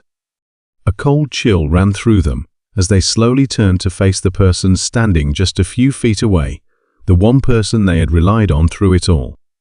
Their ally, their friend, their only lifeline in this nightmare. "You," the protagonist whispered, voice barely audible. The so-called friend didn't even try to deny it. Instead, they exhaled slowly, almost as if they had been waiting for this moment. "I was hoping you wouldn't put it together," they admitted, their tone eerily calm. "But I guess I underestimated you." The room felt smaller, the walls closing in. Every memory, every conversation, every time they had trusted this person, it all suddenly twisted into something ugly, something that had never been real. Why? The protagonist barely recognized their own voice. A smirk. A cruel, knowing smirk. Because you were never supposed to win. A sickening realization settled in. Every setback, every wrong turn, every close call, it hadn't been bad luck. It had been them. Working from the inside, feeding the enemy information, keeping the protagonist just close enough to hope, but never close enough to escape. The betrayal cut deeper than any wound ever could. And the worst part? They weren't sure if they had the strength left to fight back. As the weight of betrayal pressed down on the protagonist, a distant thought clawed its way to the surface, one they had pushed aside in the chaos of everything else. There had always been something lingering at the edges of this mystery, something that never quite fit, a pattern, a connection, a name that kept resurfacing when it shouldn't have. They thought back to the seemingly insignificant details, old case files, cryptic notes, whispered conversations that had felt like dead ends. But were they? Or had they just been looking at them the wrong way? One name stood out now, shining through the haze of deception. A figure who'd been present in the background, but never in the spotlight. Someone who had never seemed important enough to question, but maybe that was the point. Maybe they were meant to be overlooked. The protagonist's pulse quickened as they revisited the scattered pieces of this secondary puzzle. The betrayal they had just suffered was devastating, but what if that was only a distraction from the real truth? What if their so-called ally wasn't the mastermind, but just another pawn? The realization sent a shiver down their spine. This wasn't just about what had been taken from them. It was about what had been hidden right in front of them all along. The walls felt like they were closing in. Every breath was shallow, each heartbeat a hammer against the protagonist's ribs. The weight of everything, the betrayals, the unanswered questions, the creeping realization that they might be in over their head, crashed down all at once. They staggered into a dimly lit alley, pressing their back against the cold brick wall, as their vision blurred with exhaustion and doubt. Their hands trembled, fingers clutching at nothing, searching for something solid to hold on to. How had it come to this? Every step they'd taken, every risk they'd endured, had only led them further into uncertainty. What if they were wrong? What if they were being played? A voice echoed in their mind, one from long ago. You have to know when to walk away. But that wasn't an option anymore. Not after everything. Not when the truth was so close. A deep breath, then another. They clenched their fists, forcing the panic down, letting the cold night air burn their lungs. This wasn't over. Not yet. They wiped the sweat from their brow, straightened their posture, and stepped back onto the street. Doubt would not be the thing that stopped them. The realization hit like a lightning strike, sudden, blinding, and impossible to ignore. As the protagonist replayed past events in their mind, something clicked. A detail that had seemed insignificant before now stood out like a glaring red flag. Two people who should have had no reason to be connected, who had insisted they barely knew each other, were linked in a way that changed everything. It wasn't just a passing association. It was something deeper, something that had been deliberately hidden. A shared past, a mutual secret, or perhaps a common enemy. The more the protagonist thought about it, the more the pieces fit together. Every strange coincidence, every half-truth, every misdirection suddenly made a terrifying kind of sense. But why had they hidden it? What did they stand to gain by keeping this connection buried? Their mind raced, stomach tightening with unease. If this was true, then their entire approach to the mystery had been wrong from the start. They weren't just chasing shadows, they had been walking straight into a web designed to keep them confused. And now, for the first time, they saw the threads. A sharp, cold realization settled in as the protagonist felt the shift in the air. Something was wrong. The quiet hum of the night, once a comforting presence, now felt suffocating. Their instincts screamed at them to move, but before they could react, a shadow emerged from the darkness. It happened fast. A hand clamped over their mouth, yanking them backward. Panic surged through their veins as they struggled, their heart pounding wildly. They barely managed to twist free, stumbling forward into the dimly lit alley. A figure loomed ahead, someone they never expected to see in this moment, in this place. "Why are you here?" the protagonist gasped, chest heaving. The figure didn't answer. Instead, they took a slow step forward, and in the dim light, something glinted in their hand. The message was clear. This was no coincidence. Betrayal. Danger. A deadly trap that had been set long before the protagonist even realized they were walking into it. There was no time to think, only to act. The protagonist spun on their heel and bolted, adrenaline pushing them forward. Footsteps pounded behind them, too close. The maze of streets twisted ahead, offering little hope for escape. Their mind raced, calculating their options. If they slowed down, if they hesitated for even a second, it would be over. But even as they ran, the mystery loomed in the back of their mind. Why now? Why this attack, at this moment? Unless... A horrifying thought struck them. Unless they had just gotten too close to the truth. A dimly lit room. Rain taps against the window. The air is thick with tension as the protagonist sits across from someone they once trusted. Protagonist, you knew, didn't you? Other character calmly sips their drink. Knew what exactly? Protagonist, don't play games. The missing file. The coded message. The fact that I've been running in circles while you, leans in, voice lowering, have been watching the entire time. Other character smirks. That's quite the accusation. Protagonist, tell me I'm wrong. Other character pauses, then sets their glass down carefully. I could. But would you believe me? Protagonist, that depends on your answer. Other character exhales, looking away for a brief moment. You're asking the wrong questions. Protagonist, then give me the right ones. Other character chuckles softly, shaking their head. You think you want the truth, but you don't. Not really. Protagonist, I don't have a choice anymore. Other character leans forward, voice almost a whisper. Then let me give you something just enough. Protagonist, I'm listening. Other character, there was never just one missing file. Never just one message. You've been looking at a fraction of the picture and assuming you understand the whole canvas. Protagonist, eyes narrow, and the part I'm missing? Other character smiles, but it doesn't reach their eyes, the part that changes everything. Protagonist, tell me. Other character, after a long pause, I can't. Not yet. Protagonist, why? Other character stands up, gathering their coat, because if I tell you now, you won't make it through the night. A heavy silence lingers as the other character walks away, leaving the protagonist alone, trapped between what they know and what they don't. The rain outside grows heavier. A quiet street. A flickering neon sign hums overhead.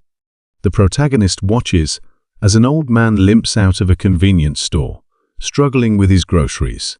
The scene feels insignificant until the man drops a small, weathered envelope onto the pavement.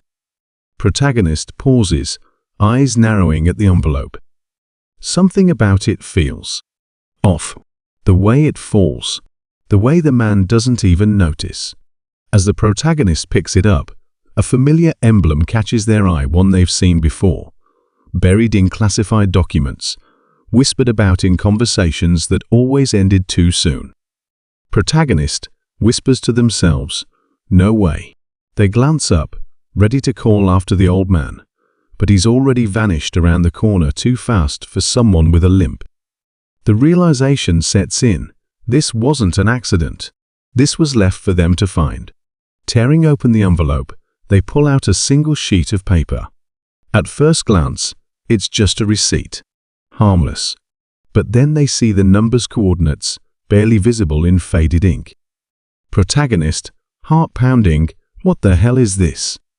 They dig deeper, flipping the receipt over, and that's when they see it. A name. One that shouldn't be here. One that was supposed to be dead. Suddenly, everything shifts. The missing file. The coded messages. The betrayal. It all leads back to this. A cold realization washes over them.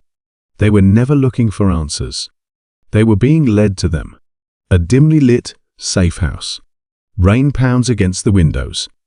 The protagonist stands between two people, one bound to a chair, the other holding a gun. Antagonist, smirking, you wanted the truth. Here it is. But truth comes at a cost. They slide a phone across the table. On the screen, a countdown. 10 minutes left. A location, the coordinates from the envelope.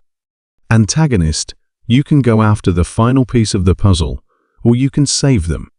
Gestures to the person tied to the chair, bruised and barely conscious, but not both.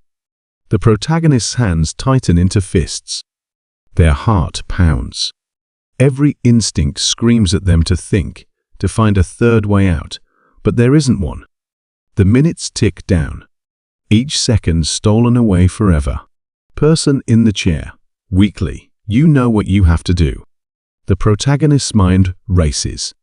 If they leave now, they can end this. They can expose the conspiracy, bring everything to light. But if they walk out that door, this person dies. A friend, an ally, someone who trusted them. They exhale, jaw clenched.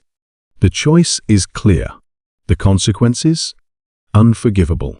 The protagonist makes their decision. A shadowed alleyway. The protagonist leans against a cold brick wall, trying to catch their breath. Their plan is falling apart until a familiar voice cuts through the silence. Mysterious figure, you're looking in the wrong place. The protagonist turns sharply. Standing there, umbrella in hand, is someone they barely noticed before, a background player in the chaos. A secretary, a driver, a bartender, someone forgettable. Until now. Protagonist, narrowing their eyes. What are you doing here? Mysterious figure, smirking, saving your life. And maybe your case too. They pull out a worn notebook, flipping to a page covered in cryptic notes. Names, dates, connections that make no sense until one detail jumps out. A name the protagonist never expected to see. Protagonist stunned. That's impossible. Mysterious figure, is it? Or did someone want you to think so? The revelation crashes over them like a wave. Everything they thought they knew is wrong. The real mystery was never about what was hidden. It was about who was pulling the strings all along. A dimly lit motel room. The hum of a flickering neon sign outside casts shifting colors across the walls. The protagonist sits on the edge of the bed, staring at the floor, hands clasped together. They exhale slowly, feeling the weight of everything pressing down on them. The lies, the betrayals, the endless chase for answers that always seem just out of reach. A battered photograph rests on the nightstand, one they've carried for years. They pick it up, running a thumb over the faded edges. It's a reminder of why they started all of this, but for the first time, they wonder if it was worth it. Protagonists softly to themselves. How did I end up here?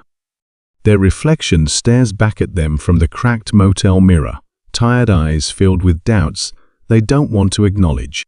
Every step forward has cost them something: trust, safety, pieces of themselves they may never get back. They close their eyes. Protagonist whispers to themselves, "No way." They glance up, ready to call after the old man, but he's already vanished around the corner too fast for someone with a limp. The realization sets in. This wasn't an accident. This was left for them to find. Tearing open the envelope, they pull out a single sheet of paper. At first glance, it's just a receipt. Harmless. But then they see the number's coordinates, barely visible in faded ink. Protagonist, heart pounding, what the hell is this? They dig deeper, flipping the receipt over, and that's when they see it. A name.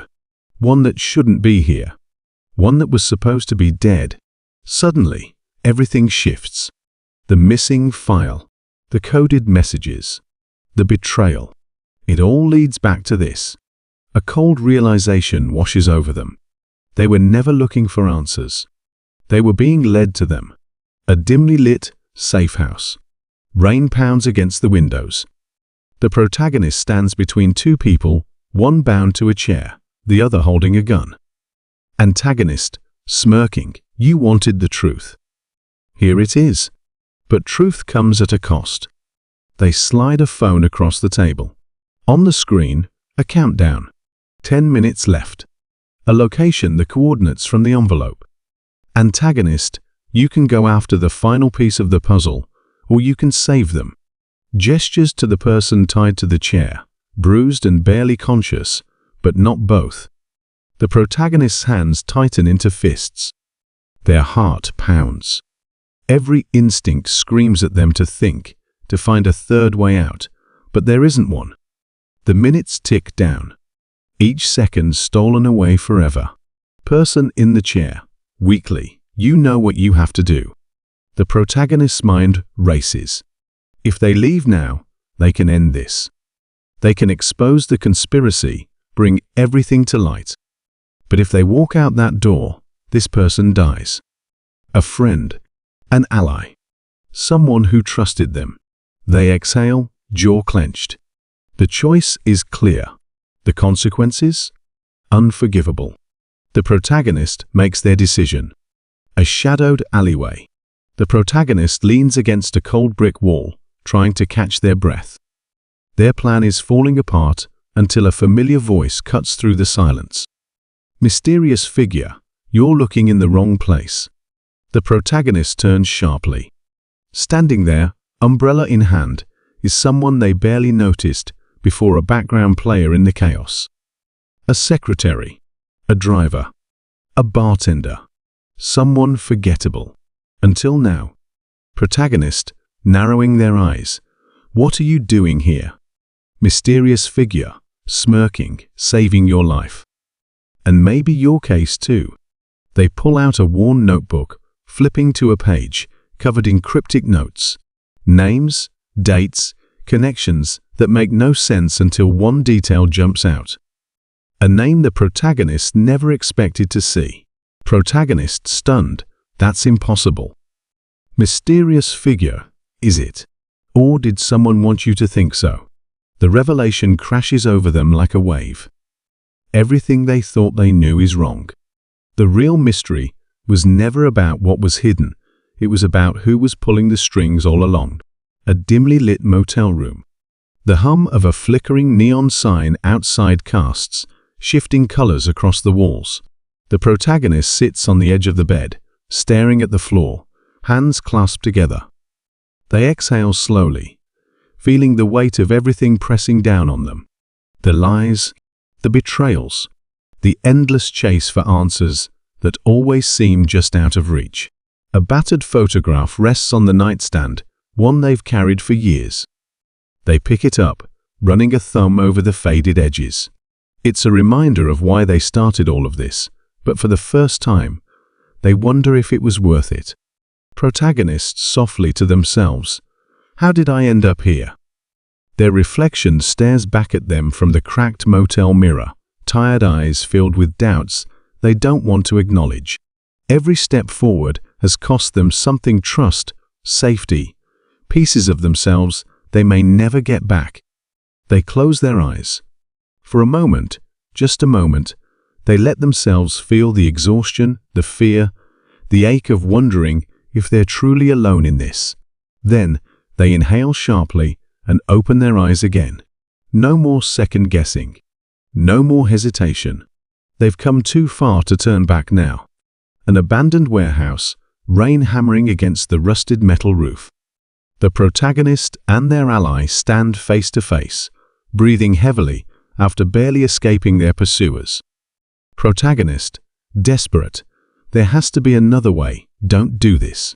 The ally shakes their head, a grim smile on their face. They hold out the flash drive, the one piece of evidence that could unravel everything, but there's only time for one of them to escape. Footsteps echo in the distance. The enemy is closing in. Ally, softly, you still have a chance. Go. Protagonist, shaking their head, voice breaking, I can't leave you. The ally grips their shoulder, forcing the drive into their hand. Their expression is calm, resigned. Ally, this was never about me. It's about the truth. Before the protagonist can protest, the ally steps forward, drawing attention to themselves. A gunshot rings out. The protagonist flinches, but doesn't look back. They can't. They run, heart pounding, every fiber of their being screaming at them to turn around, but they don't. Outside, rain washes over them as they collapse against a wall, clutching the flash drive like a lifeline. The weight of the sacrifice sinks in. It wasn't supposed to be like this. Their hands tremble. Their vision blurs. But there's no time to grieve, not yet. They wipe their face, steel themselves, and push forward. Because now they owe it to them. A dimly lit rooftop, the city sprawling below in a sea of flickering lights. The wind howls, carrying the weight of the choice ahead. The antagonist stands across from the protagonist, calm, composed, dangerous. Antagonist smirking. You know what happens if you go through with this. They hold up a phone, screen glowing ominously. A single press of a button, and everything the protagonist has fought for, everyone they care about, could be destroyed. Protagonist, breathless, shaking. And if I don't? The antagonist chuckles, stepping forward. Antagonist, then you live with it. You go home, pretend none of this ever happened, and hope you can sleep at night. The protagonist tightens their grip on the flash drive, the truth. The evidence that could bring everything crashing down. But at what cost? If they expose the truth, innocent people will suffer. If they stay silent, they become complicit in the lie. Their mind races. Their pulse pounds. There is no right answer, only consequences. They close their eyes for just a second, steadying their breath. Then they meet the antagonist's gaze, fire in their eyes. Protagonist, firmly, I won't be like you. And with that, they make their choice. A week later. The city is quieter now, but the weight of what happened lingers. The protagonist sits alone, staring at the evidence they exposed, the truth they fought for. The world knows now. Justice has been served. Or so they thought. A soft knock at the door. A familiar voice. Mysterious figure. You think it's over, don't you? The protagonist turns, startled. Standing in the doorway is someone they never expected to see again. Someone who was supposed to be dead. Their heart pounds. Protagonist whispering, "That's impossible." The figure steps forward, setting a small, worn-out envelope on the table. Mysterious figure, you only uncovered what they wanted you to find. The real story? It's still buried. The protagonist hesitates before picking up the envelope. Inside is a single photograph, an image of their past, tied to everything they thought they had unraveled. But something is off. Someone is in the picture who shouldn't be. Their breath catches. Protagonist, shaken, no, that's not. The mysterious figure turns to leave. Mysterious figure, you were never solving the mystery. You were playing their game. The door clicks shut, leaving the protagonist alone with the unbearable truth. They were just a pawn in something much bigger. And the real mystery? It was only just beginning. The protagonist stands at the precipice of everything they fought for. The truth is in their hands, undeniable and damning. Exposing it will bring justice, but at a cost. Across the room, their closest ally, bruised and shaken, watches them with pleading eyes. Ally, if you do this, people will suffer. Innocent people. The protagonist grips the evidence tighter. Protagonist, and if I don't, the guilty walk free. The weight of their choice is suffocating. If they reveal the truth, the world will finally see the corruption lurking beneath the surface. But the fallout will destroy lives, people who were only collateral damage in a much bigger game. If they stay silent, they protect those people, but justice remains out of reach. A timer ticks down in the background, a literal countdown to their decision.